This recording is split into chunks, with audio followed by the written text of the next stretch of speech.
melting pot. And what do I mean by a melting pot?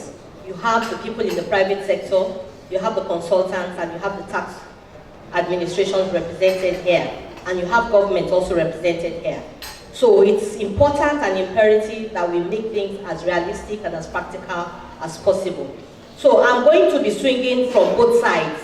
So I'm not speaking only as government today, I'm also speaking as a tax administrator and a tax practitioner, so that we can have all sides of the conversation.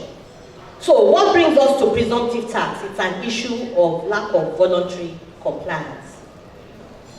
Voluntary compliance is what a lot of clients are enabling, and that is why also we are looking at ICT for this this conversation. So presumptive tax. Presumptive tax is an aberration where there is no voluntary compliance.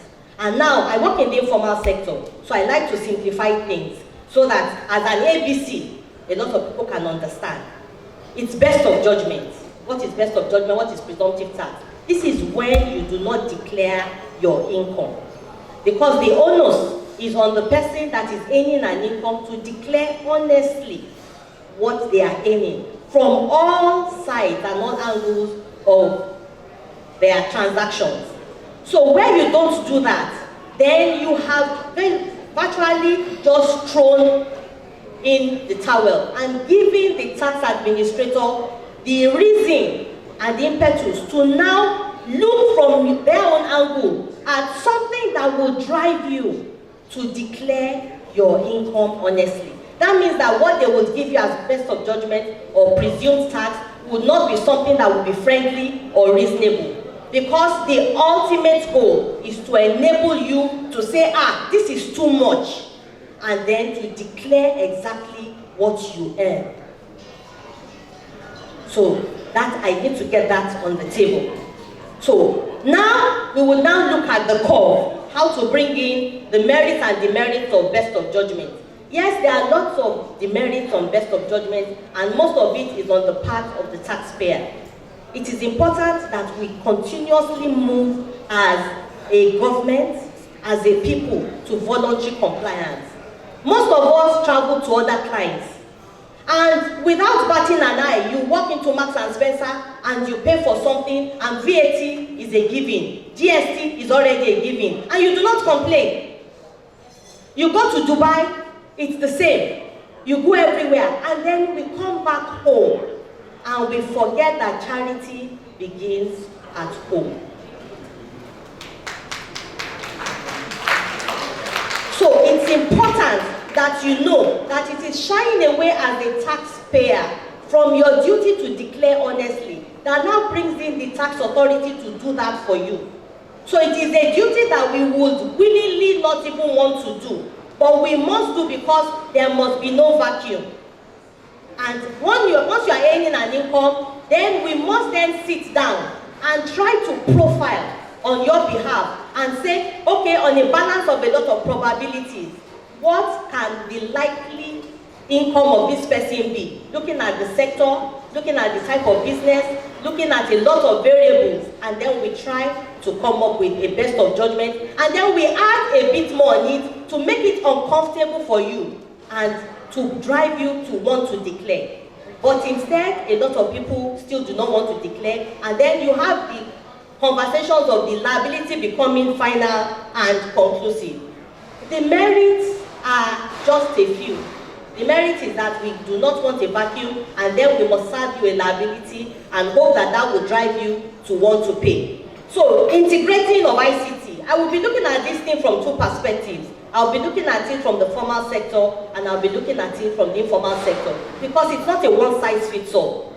You have to look at things and then put them in their various silos and then fashion out a solution that is bespoke to what you have put in the various silos. So first you will say formal. The formal has a structure. They have an income and expenditure report, they have audited financials, and they have employment letters, they have resignation letters. So all the information and documents that they need to declare honestly are already within that structure.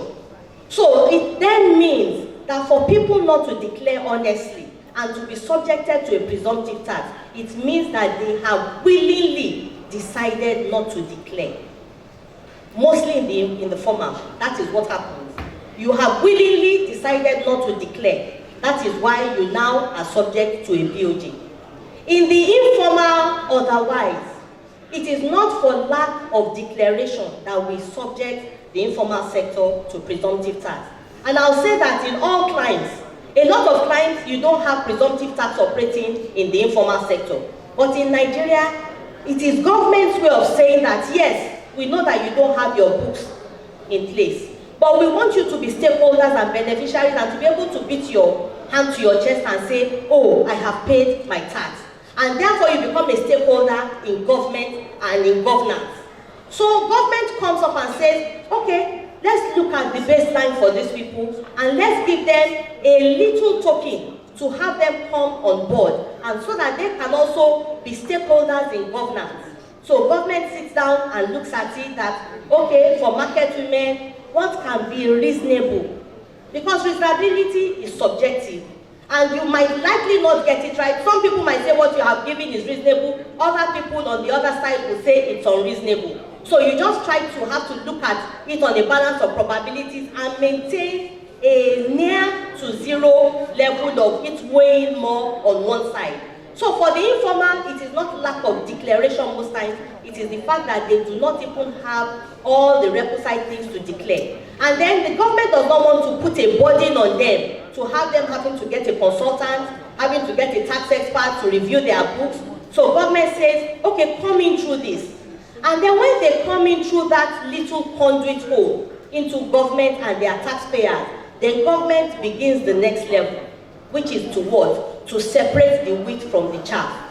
And thereby, looking at them, profiling them, putting those that should actually be on presumptive tax or the lowest baseline tax in a silo, and then putting or graduating all those that are hiding in that shades of gray to avoid tax.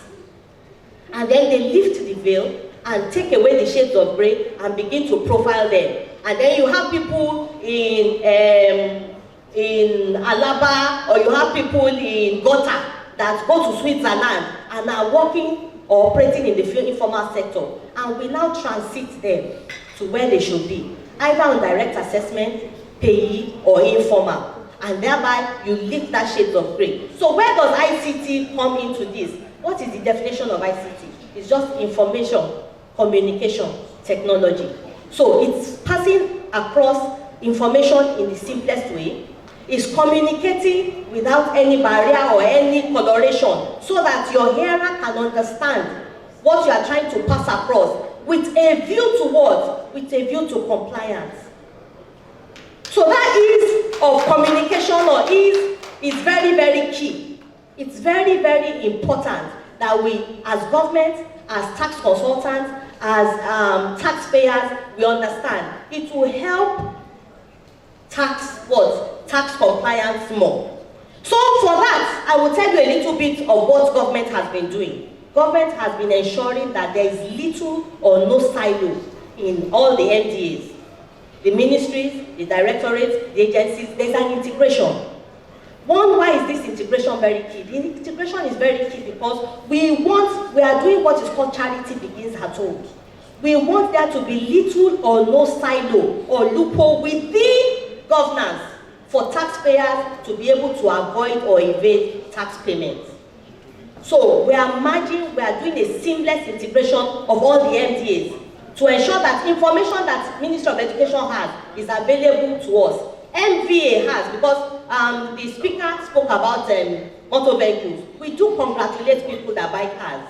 Because for us, it's important that our taxpayers are in business. It's important that they are thriving. It's important that they are flourishing, because your business translates to our business.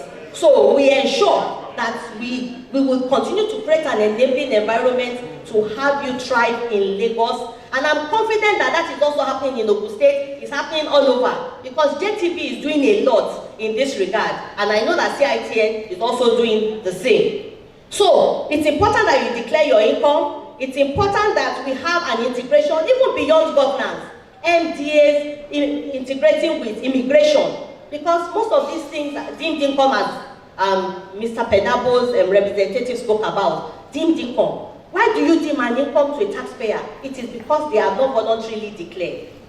And then the deemed income, I will keep saying, must not be reasonable. Because if it is reasonable, the taxpayer will just go home and go and pay. It must not be reasonable, it must be frustrating. It must motivate you to want to declare. That is the reason for deemed income. So we would always give you a BOJ or whatever that must motivate you or drive you to want to declare or provide your books. So that would not change. The benefits of ICT, before I speak of the challenges in the informal sector, the benefits, and we have started it, we file, there's the filing. From across the diaspora, you can file. You can file from the comfort of your office. Yes, people will quickly say, oh, but there are issues.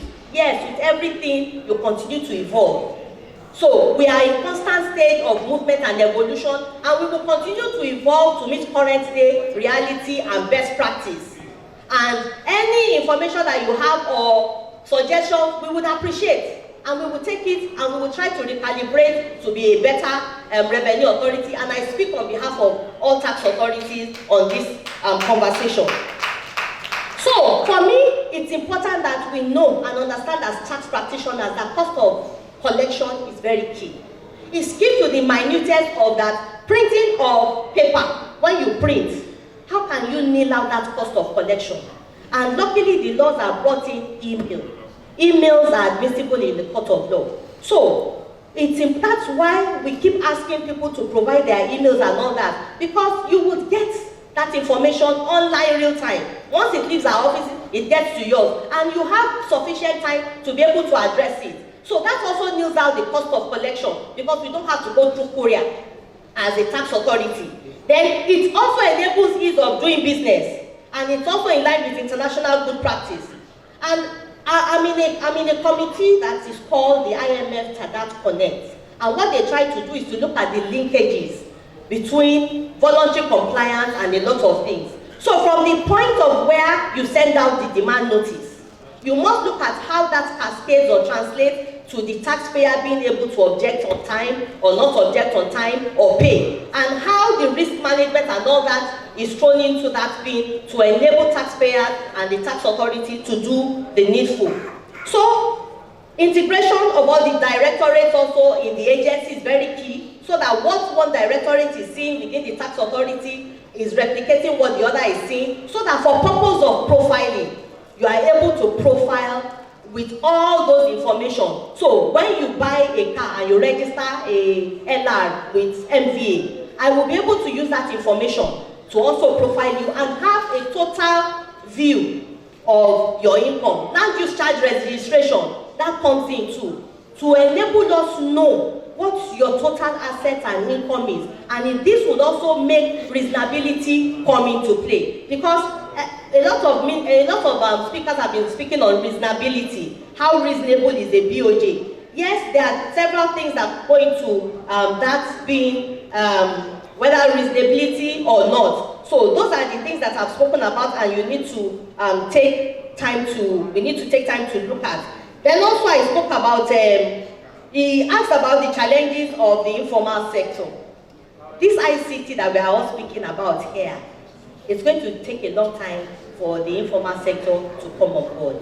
But what is the little bit of ICT that I see that we can quickly deploy into the informal sector that will continue to take a lot of people out of the informal sector into where they should be? One, ease of payment is very key. And then ease of knowledge, engagement, enlightenment, and simplification of all the deliverables or taxes or things that they need to understand. One, to nil out touts. Two, to nil out middlemen. Because this is why a lot of people get fake receipts, because they translate their tax things and give it to maybe a middleman, and the middleman goes to patronize a tout. So once we can nil out these middlemen and all these touts by information, ease of information, so that the woman in the market can understand what they need to do. And then being able to put it in the faces of people what taxpayers' money has done. I can proudly say that in Lagos State, and I say again in Lagos State, we do free education. Taxpayers' money makes free education to happen. So we tie that if we do not keep putting money in that basket to make free education possible, then very soon we will have children on the streets of Lagos. So it's important that we keep letting people know that taxpayers' money made it happen. Yes, some of us, the growth in front of our houses might not be tied yet. But when you pass somewhere and you see that it's tied, it means that with taxpayers' money soon, it's coming to you. Yes, people might say that, okay, a lot of people on pay are overtaxed. Yes, it's important to widen the tax net, and we are constantly doing enumeration because we also understand that it's important to widen the tax net. The woman in the market does not really know how to use an app if they really fall in the informal sector. But if they are only hiding in the informal sector, yes, they can use all this ICT that we see. But with time, education, enlightenment, simplification, creating hubs close to them that can help them go there on a I need to know basis and be guided, then we will definitely get there. Not to spend too much because I've been hearing my Oga say 5 minutes, 5 minutes, 5 minutes. I will close with this quote by Jeff Winner. He says, data really powers everything. I did a digital artifact on a program I did with the World Bank. It's on kneeling out silos that exist within the Nigerian sector. And it's on YouTube. It's hosted on YouTube. It was an assignment.